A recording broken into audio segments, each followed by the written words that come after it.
के संबंधित प्रोग्राम? ये प्रोग्राम जो गुजरात परिवर्तन यात्रा का प्रोग्राम था और अभी 23 तारीख को गुजरात का परिवर्तन यात्रा का समापन होने वाला है।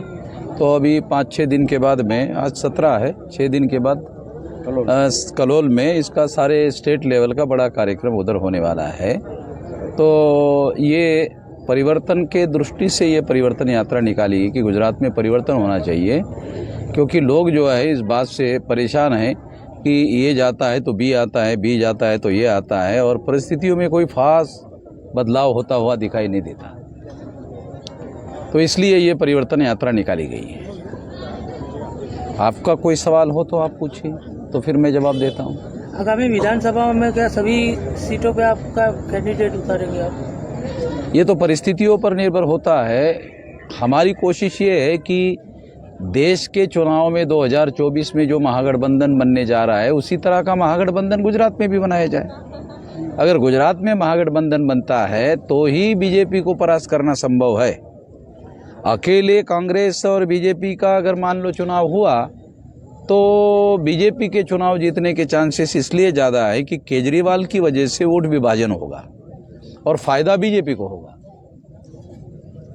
ये बहुजन मुक्ति पार्टी का मुख्य उद्देश्य क्या रहेगा?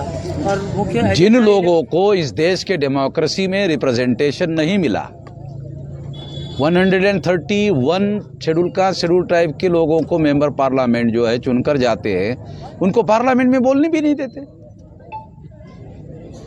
ये जो पूना पैक्ट जो थोपा गया था गांधी जी के द्वारा, उस वजह से रिजर्व सीट पर ये लोग चुनकर जाते हैं, या तो कांग्रेस से चुनकर जाते हैं तो बीजेपी से 76 लोग चुनकर गए।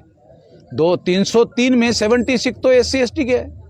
अगर इनको माइनस कर दो तो सरकार भर के गिर जाएगी, मगर इनके अंदर मतलब इनको बोलने तक नहीं दिया जाता। तो जिनको प्रतिनिधित्व करना होता है उनको पार्लियामेंट में बोलना होता है, जब इनको बोलने ही नहीं दिया जाता तो ये हमारे प्रतिनिधि कैसे हैं? आगामी इलेक्शन में मेन मैनिफेस्टो क्या होगा आपका? जो ये लोग आज तक मिसमैनेजमेंट करते, मिस रूल करते रहे हैं, एक तो मिस रूल का मामला है, दूसरा ये जो यहाँ इस देश की जो बहुसंख्यक प्रजा है, बहुसंख्यक प्रजा का तो राज ही नहीं है। असल सवाल क्या है डेमोक्रेसी में, जिनकी बहुसंख्यक संख्या है उनका राज कहाँ है? देखो, कांग्रेस ब्राह्मणों ने बनाई हुई पार्टी है, बीजेपी ब्राह्मणों की बनाई हुई पार्टी है। तो कांग्रेस के जगह बीजेपी आती है, बीजेपी की जगह कांग्रेस आती है, तो राज तो ब्राह्मणों का ही रहता है। तो जो बहुसंख्यक प्रजा है भारत में, उनका तो राज ही नहीं है। 75 साल हो गए।